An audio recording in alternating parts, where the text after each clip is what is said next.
آپ جانتے ہیں کہ حضرت علی المرتضیٰ رضی اللہ تعالی عنہ کی قبر لوگوں کی نظر سے چھپا کے بنائی گئی، اس ڈر سے کہ لوگ آپ کی قبر کو اکھیڑ نہ دیں، کیونکہ خارجی اس قدر جو ہے وہ زور آور ہو گئے۔ اسلام کی تاریخ دردناک ہے۔ حضور علیہ السلام فرماتے ہیں جتنے دکھ مجھے دیے گئے کسی کو نہیں دیے گئے، کسی نبی کو نہیں پہنچے۔ حضرت صدیق اکبر رضی اللہ تعالیٰ عنہ کی 2 سال 2 ماہ 8 دن دور خلافت، آپ کا زمانہ دیکھیں، ٹکنے نہیں دیا گیا، سازشیں، مصائب، اعلان۔ حضرت سیدنا عمر رضی اللہ تعالیٰ عنہ کو شہید کیا گیا، حضرت عثمان غنی رضی اللہ تعالیٰ عنہ پہ 40 دن پانی بند رکھا گیا اور پھر انہیں شہید کیا گیا۔ حضرت مولا کائنات شہید کیے گئے، حضرت امام حسن کو زہر دیا گیا، حضرت امام حسین کو بچوں کے سامنے ذبح کر دیا گیا، حضرت امام اعظم ابو حنیفہ کی وفات جیل میں ہوئی ہے، امام احمد بن حنبل کے بدن پہ اتنے کوڑوں کے نشان تھے کہ جب قمیض اٹھاتے تھے تو ہر جگہ کوڑوں کے نشان ہی نظر آتے۔ امام مالک کو مدینے کی گلیوں میں گدھے کے اوپر بٹھا کے کالا منہ کر کے وقت کے حاکم نے پھرایا۔ حضرت مجدد الفسانی علیہ رحمہ کو گوالیار کے قلعے میں جو ہے وہ قید کیا گیا۔ علامہ فضل حق خیر آبادی کو جزیرہ انڈمان کالے پانیوں کی سزا دی گئی۔ اہل حق کی تاریخ دیکھیں، دردناک تاریخ ہے۔ آج بھی کابل میں، کندھار میں، قلعہ جنگی میں، دشت لیلہ میں، تورا بورا میں، تکریت میں، موصل میں، بغداد میں، کشمیر میں، غزہ میں، یہاں برما میں دیکھو کون سی قیامت نہیں توڑی جا رہی ہے۔ ہمارے ساتھ ماضی دیکھیں تو ہمیں بغداد کی وہ دردناک کہانی سامنے آتی ہے جب انسانی کھوپڑیوں کا مینار تعمیر کیا جا رہا ہے اور منگول سردار نے اپنی فوج کو حکم دیا تھا کہ جو کسی مسلمان کا سر نہیں لائے گا اس کا سر کاٹ کے اس مینار پہ لگائیں گے۔ پھر لوگ پیسے لے کے پھرتے تھے کہ مسلمان کا پتہ دے اور اس کی کھوپڑی کاٹی جائے۔ کچھ لوگ جان چھپانے کے لیے تہہ خانوں میں گھس گئے، پھر دجلہ کا بند توڑا گیا، 1.25 لاکھ لاشیں ہم نے تہہ خانوں سے نکالی تھی۔ اندلس کی تاریخ پڑھیں، ہمارے ساتھ جو قیامت توڑی گئی۔ مصر کے اندر 30,000 فاطمی کو شہید کیے گئے۔ غریب و سادہ و رنگی ہے داستان حرم، نہایت اس کی حسین اور ابتدا ہے اسماعیل۔ یہ اسلام کی تاریخی درد سے، خون سے بھری پڑی ہے۔ تو حضرت مولا کائنات سیدنا علی المرتضیٰ رضی اللہ تعالی عنہ کو اس وقت اگر خدا کہنے والے بدبخت تھے تو ان کو شہید کرنے والے اور اس ڈر سے کہ ان کی قبر کو کھیڑ نہ دیا جائے خارجی اتنے زور آور ہیں، تو ان کو جو ہے وہ لوگوں کی نظروں سے چھپا کر کے جو ہے وہ رکھا گیا۔ اور ایک دور وہ بھی آیا کہ ممبروں پہ بیٹھ کے مولا علی کو گالیاں دی جاتی تھی۔ یہ تاریخ میں یہ دور بھی آیا، آپ پڑھیں تاریخ، بنو امیہ کا ایسا دور بھی دنیا نے دیکھا ہے۔ اسی لیے حضور نے فرمایا تھا من سب علی فقد سبانی، جس نے میرے علی کو گالی دی اس نے مجھے گالی دی۔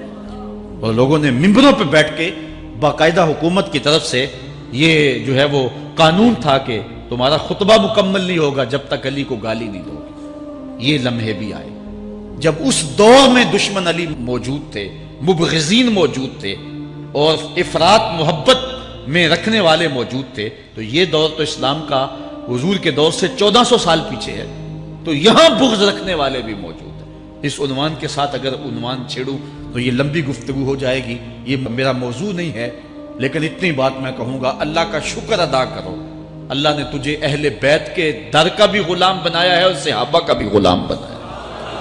کچھ لوگ صحابہ کا نام لے کے اہل بیت کو برا کہتے ہیں، کچھ اہل بیت کا نام لے کے صحابہ کے خلاف بکواس کرتے ہیں۔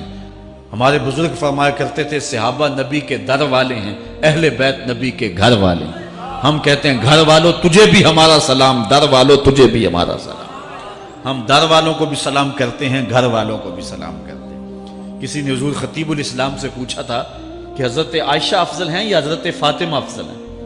پوچھنے والے نے تو صاحبزادہ کو پھنسانا چاہا تھا، لیکن جن کے عقیدے صاف ہوں وہ پھنستے نہیں ہیں، ان کے عقیدے واضح ہوتے ہیں۔ تو حضرت صاحبزادہ نے فرمایا کہ میاں اگر دیکھو بیٹی ہونے کی حیثیت سے تو فاطمہ بیٹی ہے نبی کی اور عائشہ بیٹی ہے ابو بکر کی۔ ابو بکر کی بیٹی نبی کی بیٹی سے افضل تو نہیں ہو سکتی۔ اور اگر دیکھو بیوی ہونے کی حیثیت سے فاطمہ بیوی ہے علی کی اور عائشہ بیوی ہے نبی کی۔ علی کی بیوی نبی کی بیوی سے افضل تو نہیں ہو سکتی۔ تو یہ اپنے عقیدے کو واضح کر دیا۔ اللہ آپ کو سلامت رکھے اور حق کی راہوں کا مسافر۔ حضرت زید بن ارقم رضی اللہ تعالیٰ عنہ روایت کرتے ہیں کہ حضور نے ارشاد فرمایا من کنت مولا ہو فعلی مولا، جس کا میں مولا ہوں اس کا علی مولا ہے۔ حضرت عمران بن حسین روایت کرتے ہیں کہ حضور نے مولا کائنات سیدنا علی المرتضیٰ کے بارے میں ارشاد کیا ان علی منی وانا منہ فہو ولی کل مومن، علی مجھ سے ہے اور میں علی سے ہوں اور وہ ہر مومن کا ولی ہے۔ حضرت ام سلمہ کہتی ہیں کہ میں نے حضور سے سنا ارشاد فرماتے تھے لا یحب علی منافق ولا یبغضہ مومن، علی سے منافق پیار نہیں کرتا اور مومن بغض نہیں رکھتا۔ اور ایک حدیث میں حضور نے فرمایا من سب علی فقد سبنی، جس نے علی کو گالی دی اس نے مجھے گالی دی۔ حضرت مولا کائنات رضی اللہ تعالی عنہ کے حوالے سے ایک فرمان سن لیجئے اور میں اپنے مضمون کی طرف آتا ہوں۔ حضرت مولا کائنات کی ذات کو حضور نے معیار بنایا۔ مسند امام احمد بن حنبل میں روایت ہے، مشکات میں روایت ہے، نہج البلاغہ میں اور باقی کتابوں میں کہ حضرت علی المرتضیٰ فرماتے ہیں کہ حضور نے مجھے دیکھ کر کے کہا کہ اے علی تیری مثال حضرت عیسیٰ علیہ السلام کی ہے کہ ان کی وجہ سے ان کے معاملے میں آ کے دو لوگ برباد ہوئے، ایک وہ لوگ جنہوں نے اتنی محبت کی کہ ان کو ابن اللہ، اللہ کا بیٹا کہہ دیا، وہ بھی برباد ہو گئے، اور دوسرا گروہ وہ کہ جنہوں نے ان کے ساتھ بغض رکھا اور ان کی ماں پہ تہمت لگائی، وہ بھی برباد ہو گئے۔ حضور نے یہ ارشاد کر کے فرمایا، حضرت علی فرماتے ہیں کہ حضور نے کہا یہلک فی رجلان محب مفرط یکرزنی بما لیس فی، اے علی تیرے معاملے میں بھی دو لوگ بربادی میں مبتلا ہوں گے، ایک وہ لوگ جو اتنا پیار کریں گے کہ وہ کہیں گے جو تو نہیں ہوگا، اور دوسرے ومبغض یحملہ شنآن علی ان یبہتنی، اور دوسرے وہ جو تیرے ساتھ بغض رکھیں گے اور بربادی کے راستے پہ چلیں گے۔ تو دونوں گروہ جو ہیں وہ بربادی کی راہوں کے مسافر ہو گئے۔ ایک نے محبت کی اور اس قدر محبت کی کہ وہ کہا جو حضرت علی نہیں تھے۔ حضرت مولا کائنات کے زمانے میں کچھ لوگ آپ کی دہلیز پہ آئے اور کہا یا علی انت ربنا انت خالقنا انت الہنا، اے علی تم ہمارے رب ہو، تم ہمارے خالق ہو، تم ہمارے معبود ہو۔